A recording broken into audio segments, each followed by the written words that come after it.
अस्सलाम वालेकुम dear students. उम्मीद है आप सब ठीक होंगे और अपनी प्रिपरेशन बहुत अच्छे तरीके से कर रहे होंगे।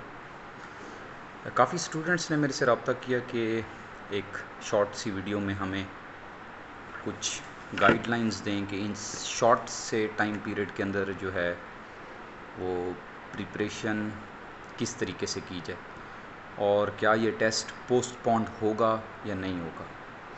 अब जो टेस्ट पोस्टपोन होने के चांसेस तो बहुत कम है, लेकिन अगर ये जो प्रोटेस्ट होने जा रहा है अगर ये प्रोलॉन्ग होता है और डिफरेंट सिटी में एक्सपैंड होता है तो बहुत ज़्यादा चांसेस हैं कि 29 का जो टेस्ट है वो पोस्टपोन्ड होगा।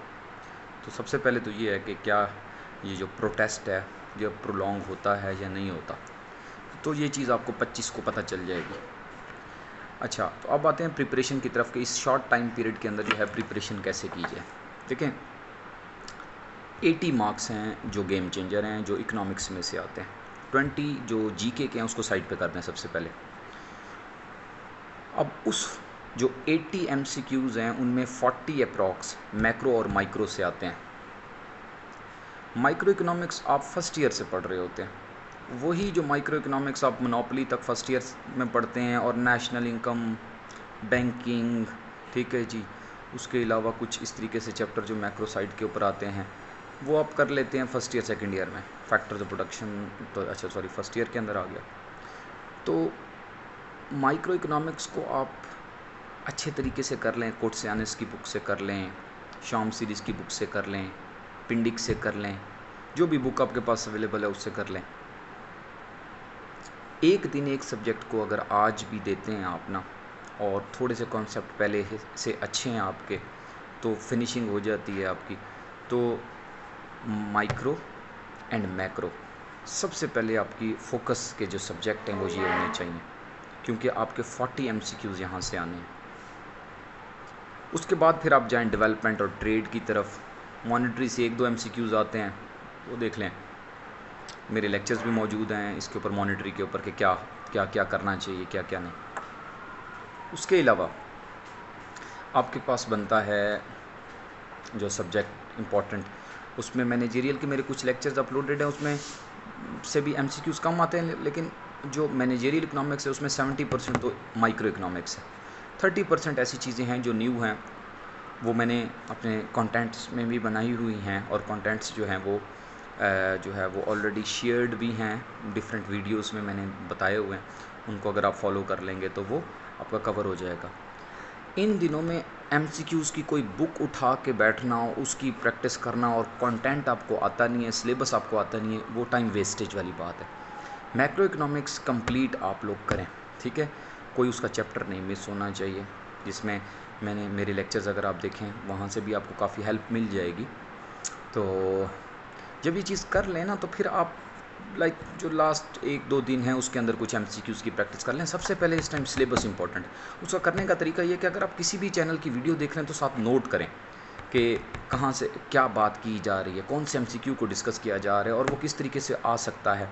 मैं अपनी वीडियोस जो बनाता हूँ उसके अंदर बताता हूँ कि देखें यहाँ से ये एमसीक्यू आया, पास्ट में इस तरीके से आया। फिर पास्ट पेपर्स के सॉल्यूशंस भी मौजूद हैं मेरे यूट्यूब के चैनल पे, ऊपर सैम्पल पेपर भी मौजूद है। तो एमसीक्यू की प्रैक्टिस आपके पास मौजूद है वर्बली, तो आप सुन के भी देखते चले जाते हैं, थोड़ा सा फास्ट पे लगा लें तो आपको पता चल जाता है कि क्या चीज़ कैसे करनी है, ठीक है। तो डेवलपमेंट और जो ट्रेड के सैम्पल पेपर हैं वो बहुत अच्छे मैंने अपलोड किए थे, क्योंकि वो एक वेबसाइट से मैंने लिए थे। तो मेरा ख्याल है अगर वो कर लिए जाए ना, 2 वीडियोज़ हैं मेरे ख्याल में डेवलपमेंट की, 2 हैं इंटरनेशनल ट्रेड की, तो आपकी वो बहुत अच्छी प्रिपरेशन शॉर्ट टाइम में हो सकती है, ठीक है जी। तो देखें, टाइम शॉर्ट है, बहुत सारे लोग इस स्टेज पे सोच रहे हैं चांस को सेव कर लिया जाए। अगर आपका ये सेकंड चांस है ना तो जाने दें। क्यों?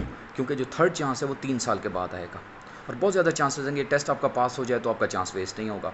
इस दफ़ा भी मेरिट 45 और 40 के इन बिटवीन ही होगी। तो मैं आपको ये सजेस्ट करूँगा कि प्रिपरेशन करें। ये 6 दिन जो है ना, अगर आप सीरियसली प्रिपरेशन कर लें अभी भी, तो आप जो है ये टेस्ट पास कर सकते हैं। लेकिन शर्त यह है कि इस दफ़ा आपने जो तुक्का है वो नहीं लगाना, ठीक है। If you are sure that आपने 60 एमसीक्यूज़ अटैम्प्ट कर लिए हैं और आपको बहुत ज़्यादा चांसेस हैं कि इन 60 में से आपके 50 आ जाएंगे ना, चांस चलें 10 से का ले लिया, तो हर क्वेश्चन का चांस नहीं लेना है आप लोगों के। बहुत सारे लोगों के साथ प्रॉब्लम क्या हुआ था लास्ट टाइम कि 39.75 39.50 पे आप लोग क्या हुए, डिस्क्वालीफाई हो गए, चांस भी वेस्ट हो गया, इंटरव्यू में क्वालिफाई नहीं कर सके। और बहुत सारी ऐसी लड़कियां थी जिनके मार्क्स 40 40.50 41 आए और वो इंटरव्यू में भी सिलेक्ट हो गई और उसके बाद सिलेक्शन भी उनकी हो गई। सो इस वजह से आपने बहुत केयरफुली जो है ना ये चीज़ पेपर के टाइम पे बड़ा केयरफुल रहना है। और बाकी ये है कि दुआ करें, मैं तो चाहूँगा और आप लोग भी यही चाह रहे होंगे कि एक वीक अगर पेपर आगे भी चला जाए तो कोई मसला नहीं है, ठीक है। तो मेरी दुआएं आप लोगों के साथ हैं, ठीक है। तो आप लोग फोकस्ड हों, मैक्रो माइक्रो सबसे पहले प्रिपेयर करें और उसके बाद फिर आगे की चीज़ों को लेके चलें, ठीक है। और बाकी मेरी डिस्कशन वीडियोस जो है ना बहुत सारी हैं, अगर आप डेट वाइज जाएँ ना तो उसमें बहुत ज़्यादा डिस्कशंस हैं, कैसे करना है, कौन सी चीज़ करनी है, क्योंकि मैं बहुत दफ़ा बता चुका हूँ। ये सिर्फ उन स्टूडेंट्स के लिए है कि जो नए ऐड हुए हैं और वो जो है क्या नाम है, कुछ गाइडलाइन चाहते थे कि क्या अभी भी पॉसिबल है, हमें चांस देना नहीं चाहिए या नहीं। मैं कहता हूँ अभी भी देना चाहिए। अगर आप एमफिल कर रहे हैं, आप लोग पीएचडी कर रहे हैं, ठीक है, तो भी आपकी प्रायोरिटी लेक्चरशिप ही होनी चाहिए। यूनिवर्सिटीज़ का कल्चर आपको पता ही है कि यूनिवर्सिटीज़ में जो जॉब क्रिएट होती हैं और कैसे क्रिएट होती हैं और क्या प्रॉब्लम होता है। वहाँ पे एक सीट आती है, 2 सीट आती है, वो पहले भी सही किसी के लिए या तो बुकड होती है या फिर चलो एक बंदे को अकोमोडेट करेगी। असल एमफिल करने का मकसद या पीएचडी करने का मकसद या आपके एमएससी करने का मकसद क्या था, लेक्चरशिप की तरफ आना। फोकस्ड हों, चांसेस का ना सोचें, ठीक है। अभी आपके ये 3 चांस हैं, 3 चांसेस के बाद आपके एसएस के 3 चांस हैं, एफपीएससी जो इकोनॉमिक्स आती है वो भी भूल जाएगी, मैं हर दफ़ा ये कहता हूँ, ठीक है जी। Best wishes for you. इंशाल्लाह मैं आपको के लिए कुछ मज़ीद जो टेस्ट्स हैं वो भी अपलोड करता रहूँगा, लेकिन जितने हैं वो तो देखें आप लोग, ठीक है जी। Thank you very much. अस्सलाम वालेकुम।